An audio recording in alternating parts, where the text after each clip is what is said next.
नमस्कार। आज हमारे साथ मौजूद हैं श्यामलाल जोगचंद जी। आप प्रदेश महामंत्री हैं मध्य प्रदेश और आप कांग्रेस से जुड़े हुए हैं। सर, बहुत बहुत स्वागत है।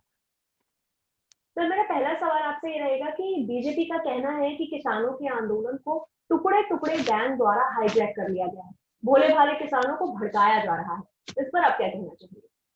भारतीय जनता पार्टी जब भी कोई आंदोलन होता है अन्नदाता किसानों का तो उसको बरगलाने की कोशिश करती है। लगातार नरेंद्र मोदी और अमित शाह की जो सरकार है वो किसानों को बदनाम करती है। जैसे मैं मंदसौर जिले से आता हूं, जब मंदसौर में किसानों ने आंदोलन किया था तब भारतीय जनता पार्टी ने ये आरोप लगाया था। इसी प्रकार से महाराष्ट्र में जब किसानों ने आंदोलन किया तब भी भारतीय जनता पार्टी के लोगों ने ये आरोप लगाया।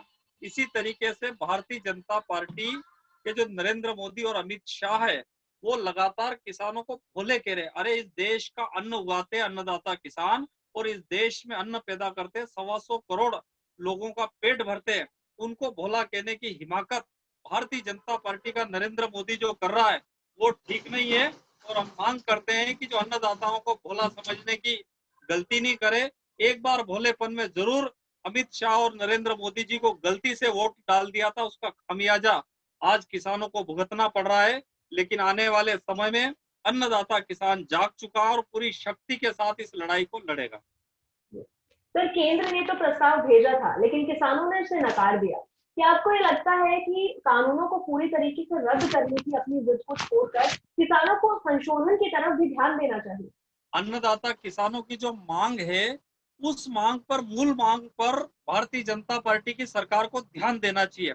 लेकिन सरकार क्या कर रही है कि किसानों को दाएं बाएं करके उनको संशोधन की बात कर रही है। अरे भैया, जब आपने लॉकडाउन के समय में बिना संसद में पास किए बिल लेकर के आ गए और इस तरीके से आप किसानों को भड़काना चाहते हैं और बरगलाना चाहते हैं और उनको संशोधन का नाम दे करके भारतीय जनता पार्टी का जो जो सरकार है, जो मुखिया है इनका नरेंद्र मोदी, वो पूंजीपतियों की गोद में खेल रहे हैं।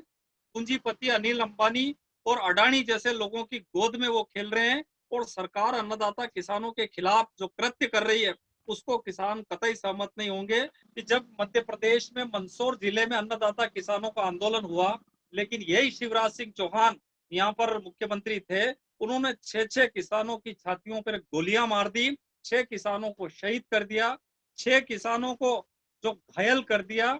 और फिर उस समय शिवराज सिंह चौहान ने ट्वीट करके कहा कि इस देश का जो किसान है वो जींस की पैंट पहनने लगा है। ये किसान ने इस प्रकार का उन्होंने उस समय आरोप लगाया। हमेशा जब भी कोई अन्नदाता की बात करते हैं तो जो हमारा जो शिवराज सिंह चौहान है, जो हमारे मध्य प्रदेश की भारतीय जनता पार्टी के नेता है, वो हमेशा अन्नदाताओं को कहते हैं कि जो वकालत करता अन्नदाताओं उनको झूठा करार साबित देते हैं। इसी प्रकार आपने अभी थोड़े दिन पहले देखा होगा कि मध्य प्रदेश के एक किसान को इन्होंने बरगला करके बिठा करके ये कहा कि 1 एकड़ में 300 कुंटल लसन होती है।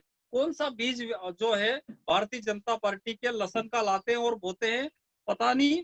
भाजपा के नेताओं को अन्नदाताओं की कोई सूध नहीं, उनकी कोई बात करने को तैयार नहीं और हमेशा अन्नदाताओं को प्रताड़ित करते रहते हैं। जी।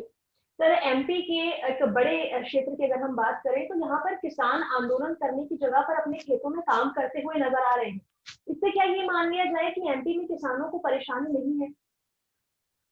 आप हम सब जानते हैं कि बलराम जाखड़ जी ने एक बात कहा था कि हमेशा किसान की एक टांग, एक पैर उसका दिल्ली में होना चाहिए और दूसरा पैर जो है वो खेत में होना चाहिए। हमारा अन्नदाता किसान, उसको धन्यवाद है कि ऐसी कड़ाके की ठंड के समय सारे लोग आंदोलन में डटे हुए हैं और उसके साथ साथ जो बाकी बचे हुए हैं वो भी खेत में डटे हुए हैं। तो मेरा किसान साथियों से ये अनुरोध है कि हमेशा किसान की एक आंख दिल्ली की जो नजर होना चाहिए दिल्ली में, दूसरी आंख जो है वो खेत में होना चाहिए। और वो बखूबी मध्य प्रदेश का किसान जानता है और पूरे देश का किसान इसी तरह लगा हुआ है। और मुझे उम्मीद है कि इस भारतीय जनता पार्टी की सरकार किसानों के साथ जो अन्याय कर रही है इसको एक दिन उखाड़ करके फेंक देंगे।